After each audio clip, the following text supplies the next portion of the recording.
Hey guys, Epsy here, and today I'm going to be bringing you my thoughts and information on the new exotics that are going to be coming out for House of Wolves tomorrow!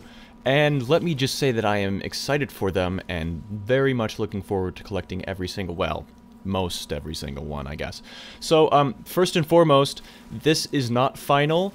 As I have seen and in my research and been looking at things have changed since several months ago, even a couple weeks ago when they leaked some information on the new content that was coming out. It has changed a lot, so none of this is final. So if there's anything that seems kind of underpowered or something, just be aware that it might change. That said, a lot of these exotics are super powerful, so I think the old exotics might be getting a buff because they're just not going to be able to compete with the other ones. Well, some of them will still be able to, but you'll see. So let's start with the Titan exotics, and they look really cool, but I think the feedback fence is going to be the only real choice right now because the other two just don't hold up to exotics that are currently out. So Eternal Warrior is a new exotic helmet, and it provides the Unstoppable perk for Fists of Havoc. Now that's awesome because it clears up a space so that the Titan can use another perk in that place. So I think, what else do they have in that? Shoulder Charge, so they can have Unstoppable and Shoulder Charge, so it'll be harder to kill while supering and just plain annoying when they come around the corner and melee you in the face. The next one is the ACD/0 feedback fence, which is my personal favorite. Upon suffering melee damage, it will create a Nova damaging nearby enemies. Now I'm guessing there's going to be a cooldown on this similar to the Blink, because if you could just like sit in the middle of everybody and just take melee damage, especially if you're in a bubble and you have this thing, you can just sit there and win fights. So I'm guessing there's going to be a small cooldown, but I'm hoping it'll be viable so that you can like melee them once, they'll hit you back and kill themselves, because that's the only way I see this being any kind of viable outside of PvE. Last, we have the Peregrine Greaves, which is my least favorite. Shoulder Charging deals bonus damage while activated in the air. Right now, Shoulder Charge already immediately kills targets in PvP, and I don't really see this being any kind of useful in PvE, because if you're getting close enough to targets to activate Shoulder Charge, they're either weaker targets, and if they are hard targets, unless this adds a knockback effect or a staggering effect, you're just gonna get your ass handed to you. So just stay away from it. Next, we have the most important exotics in the game, the Hunter exotics, and there's just all of them are good choices. Originally, when I made a video a while ago about the exotics, I was looking forward to about one of them, and maybe the boots, because they provide some really cool abilities. But now, I want all three, because they're all very, in their own way, situational, and I want them before all of those situations. First, let's look at Celestial Nighthawk. Now, in the trailer for the DLC, you can see a hunter using it, and he'll aim down a scope, and then his eyes begin to glow. Now, that's not when you don't aim down sight and they glow. I don't think that happens. When you activate your super, I'd imagine your eyes begin to glow, so that's one really cool thing, and it denotes that you're about to wreck some shit. Golden Gun may only be fired once with this exotic, but it deals all three of those shots and doubles them in damage, so it's times 6 damage, and then you gain Keyhole perk. Now, I was discussing this with Noah the other day, and just imagining firing down a line of just a giant group of enemies, watching them disappear in a line of death, and then having the combustion perk on and watching them all reappear as tiny little explosions, which kills everything else that I didn't manage to hit in the overpenetration. I am really looking forward to this one, but I see it only really mattering in PvE. It's a very PvE-based exotic. Now we have Capris Sting, which I think is going to be my main. I'm going to replace my Achiliophage symbiote, though I really like it. This one provides too much good utility. Gain invisibility shortly after crouching, so you gain the Stalker perk for Blade Dancer. For the Gunslinger, it could be used for, it's a neutral exotic. You can use it for either subclass, so you gain Stalker for Gunslinger, which is awesome, but you also gain the Backstab perk from Blade Dancer for either class, so you deal ×4 damage while cloaked, hitting from behind, so you get the Stalker and the Backstab perk, and it's class neutral, so I'm gonna just, I want it so bad. Finally, we have the Bones of Ao. which you gain an additional jump for your double jump. And yes, this does stack with triple jump for a 4th jump. This is going to be really interesting just for a fun thing. You won't have to touch the ground. Right now, I think it's pretty weak. I don't see it being any kind of viable anywhere other than just having fun, and I'm fine with that for an exotic. But if they do buff it, I wouldn't mind that either. And finally, we get to the Warlocks, which once again have been provided the just godly power that they got in the last DLC. And I don't much mind because I have my own Warlock, and they sound awesome enough that I don't care. I want to see them in combat. They just sound super ridiculous. First, we have the Ram. Originally, it was activating super upon death disorients enemies. Now, that's gone. It's somewhere else. Don't worry, it's still in the game. It's just not on the Ram anymore.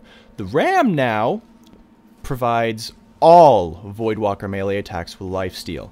Now, I don't know if this means that you need your override up. To me, it sounds like every single melee attack will provide lifesteal and begin regeneration. I'm hoping it needs to proc off of the Voidwalker's, I don't remember what it's called, their melee override, whatever it is.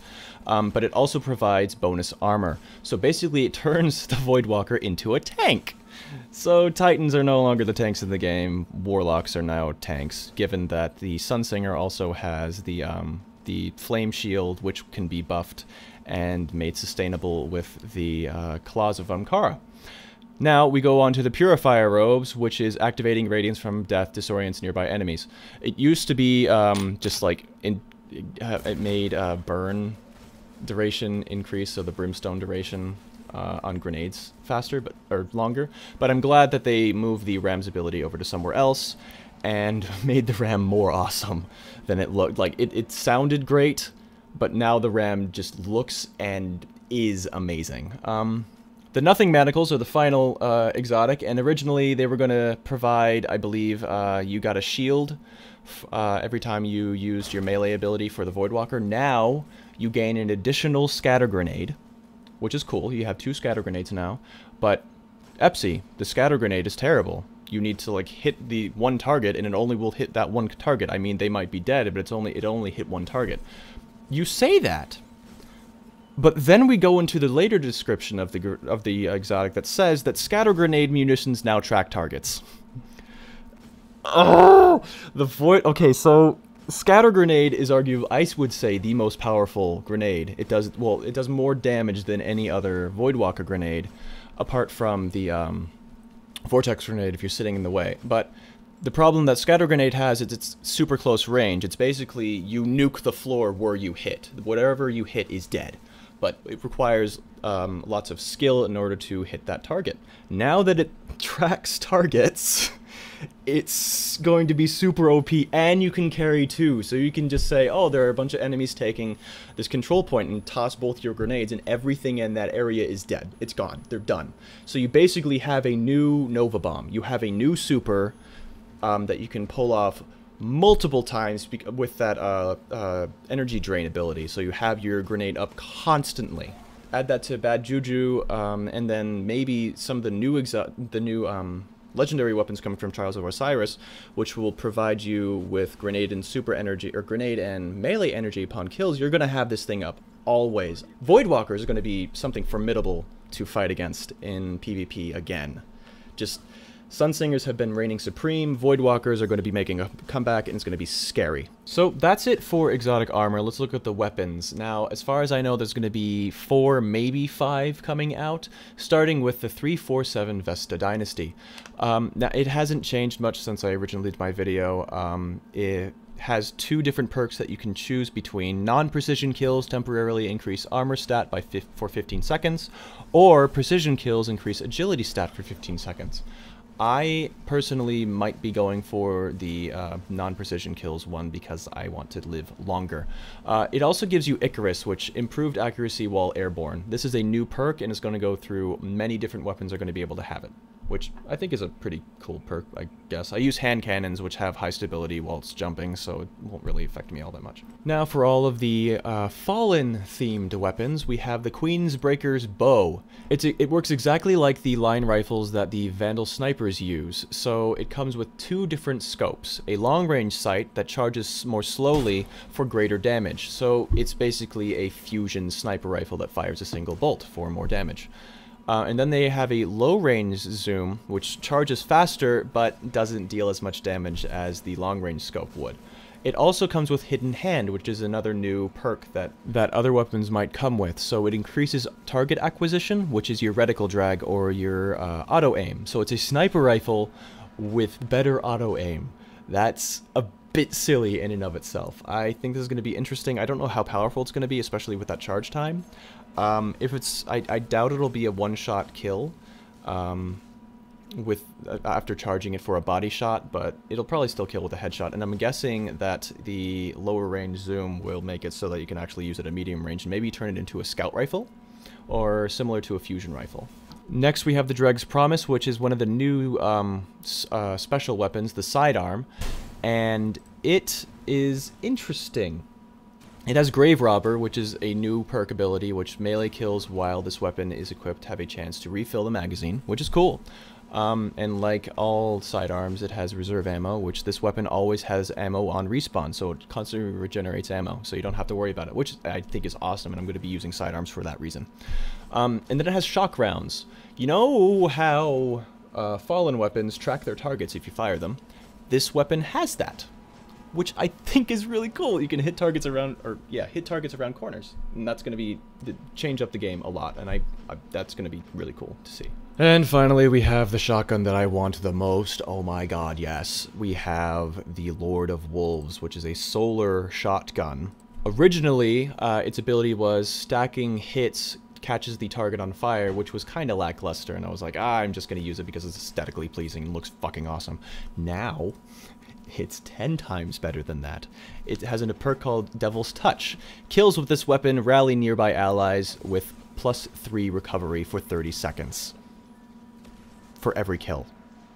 Yes. Imagine people going through just any kind of content with 3 of these, providing each other with, if this stacks, 9 extra recovery. They will never die. They'll take damage and immediately start regenerating it. Oh, this weapon's gonna be so cool. It looks awesome.